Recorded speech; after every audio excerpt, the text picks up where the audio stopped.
तो तेजस्वी यादव और राजद के लोग अगर जीत कर आए तो ये अपहरण, रंगदारी, गुंडागर्दी को छोड़कर, जंगल राज को छोड़कर कुछ नहीं कर सकते हैं।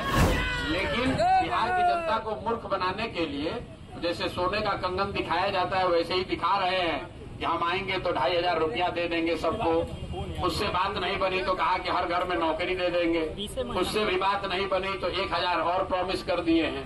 बाबूजी चारा चोरी में जेल गए हैं। चारा चोरी कर आदमी का छोड़िए, जानवर का चारा ये लोग खा गया और यहाँ पर अभी बात कर रहा है कि हम आएंगे तो बिहार का विकास करेंगे। क्योंकि अब आपके पास विकल्प है। अगर आपको लालू जी से डर लगता है तो भी आप जनसुराज को दे सकते हैं। अगर आपको भाजपा से डर लग रहा है तो भी आप जनसुराज को वोट दे सकते हैं। अब अगर विकल्प होने के बाद भी जनता फिर गलती करेगी, फिर से एनडीए को, भाजपा को जिताइएगा तो जो व्यवस्था अभी नीतीश कुमार का चल रहा है यही व्यवस्था चलता रहेगा।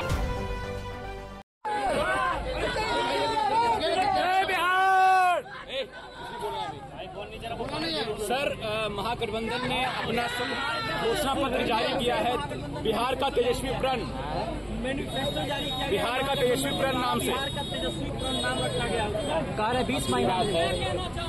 तेजस्वी यादव अगर मैनिफेस्टो जारी किए हैं तो हमने पहले ही कहा है कि आपने कहानी सुनी होगी पूरे शेर की।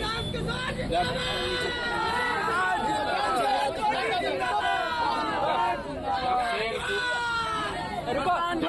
बूढ़ा हो जाता है तो वो खुद से शिकार नहीं कर सकता है।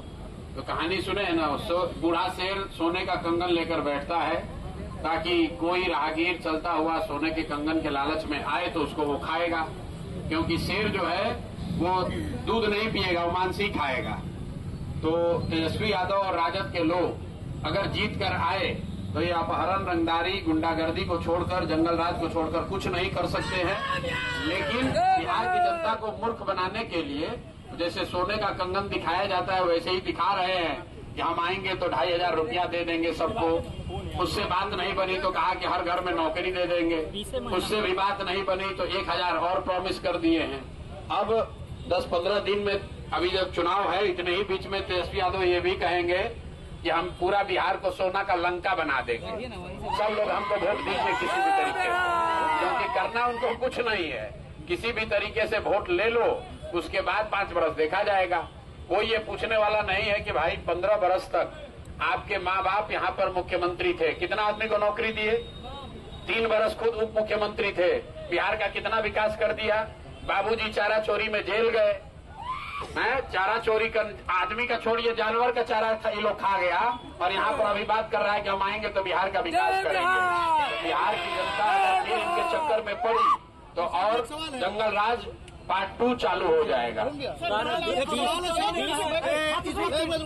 तेजस्वी यादव ने मुसलमानों को एक बात कही है, मैं इस बार डिप्टी सीएम मुसलमानों को बनाएंगे। क्या ये उसका डर है या ये राजनीति का पहलू है? जो आप ये बताइए कि महागठबंधन से किसी को डिप्टी सीएम किसको घोषित किया गया? किसी मुस्लिम को घोषित किया गया है? उसने कहा है ये तो मुसलमानों को देखने की बात है। हम तो 3 वर्ष से बता रहे हैं कि आप लोग मुफ्त में लालटेन में किरासन तेल बनकर जलते रहिएगा तो आपको डिप्टी सीएम तो बहुत बड़ी बात है। आपके बच्चों को पढ़ाई और नहीं मिला, 10,000 रुपया का रोजगार नहीं मिला, आपके गांव गलियों की स्थिति नहीं सुधरी, आपको मिला ही नहीं कुछ, ना भागीदारी मिली, ना विकास मिला, ना भाजपा को हरा पाए। लेकिन तेजस्वी यादव आपको बेवकूफ बनाने के लिए फिर से कुछ न कुछ कहेंगे। मुसलमान आने वाला नहीं है। देखिए 30 वर्ष जो बिहार में राजनीतिक बंधुआ मजदूरी रही है, जहां लालू जी के डर से लोग नीतीश भाजपा को, जैसे आपके यहाँ देख लीजिए भाजपा का विधायक जीत रहा है, काम कुछ नहीं किया है, लेकिन लालू जी के डर से लोग उसको वोट दे देते हैं। उसी तरीके से जो मुस्लिम समाज के लोग हैं भाजपा के डर से फिर जाकर लालू जी को वोट दे देता है।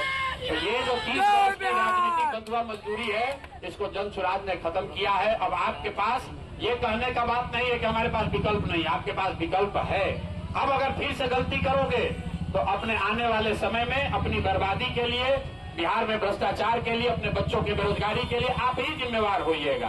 क्योंकि अब आपके पास विकल्प है। अगर आपको लालू जी से डर लगता है तो भी आप जनसुराज को दे सकते हैं। अगर आपको भाजपा से डर लग रहा है तो भी आप जनसुराज को वोट दे सकते हैं।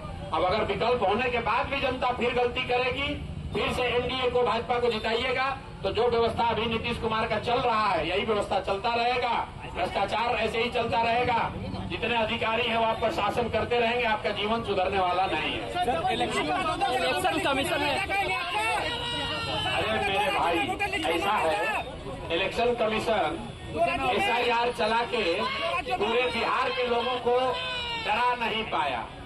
बिहार के लोगों का नाम काटने का कोशिश किए, SIR चलाए। तो इलेक्शन कमीशन से जरा पूछिए कि हमारा जब इलेक्शन ID करघर में हमारे गांव कुनार में है तो SIR ही चलाए थे, तो हमारा नाम काहे नहीं काटे? अगर 2 जगह था तो ये जबरदस्ती का भूमिका बना रहे हैं। हम 2019 से अपने गांव कुनार के वोटर हैं। 2 बरस हम बीच में कलकत्ता में थे तो वहां के वोटर थे।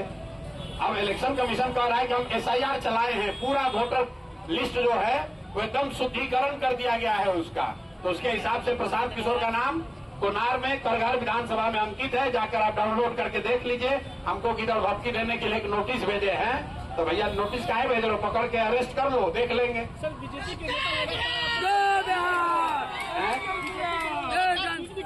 बीजेपी के नेता, ये तो अभी आप देखें कि बीजेपी का नेता लोग के बारे में हम प्रेस कॉन्फ्रेंस किए थे तो मूर्छित होकर गिरा था। दिलीप जायसवाल को बोले कि कॉलेज कब्जा किया है सिखों का, तो उसके बाद से हाथ जोड़कर भागे हैं, डर के मारे बोल नहीं रहे हैं।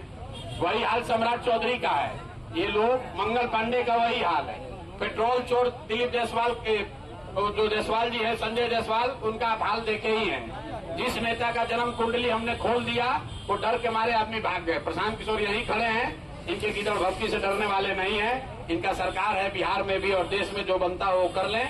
हम कोई डरने वाले आदमी नहीं है, हम कुछ गलत काम करते नहीं है और किसी से डरते नहीं।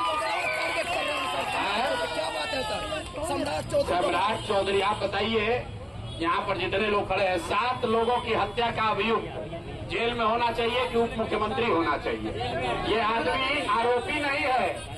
1995 में 7 लोगों की हत्या के मामले में जेल में था और एक फर्जी कागज लगाया, बोला कि हम 15 साल के हैं इसलिए कोर्ट जेल से निकल गया नाबालिग होने के नाम पर।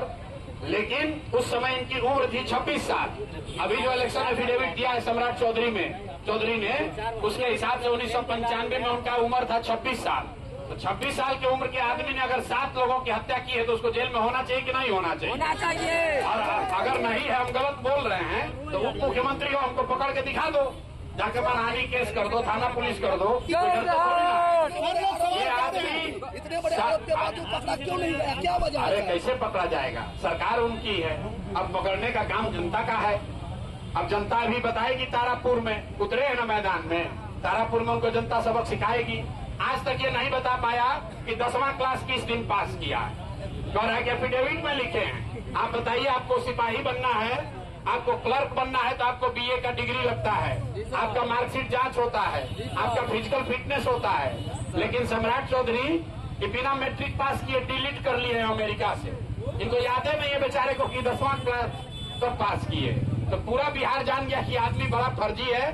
तेजस्वी यादव तो 9वां पास नहीं किए हैं, तो कम से कम कह रहा है टीवी पर आके भाई हम 9वां पास नहीं किए। लेकिन ये आदमी इतना बड़ा फर्जी है कि पास नहीं किया एग्जाम तक कहता है कि हम एफिडेविट में लिखे हैं, जाके वहां पढ़ लीजिए। अरे भाई, आपसे कोई पूछेगा कि 10वां कब पास किया, बोल दिया 1991 में पास किए हैं। इसमें एफिडेविट की क्या जरूरत है?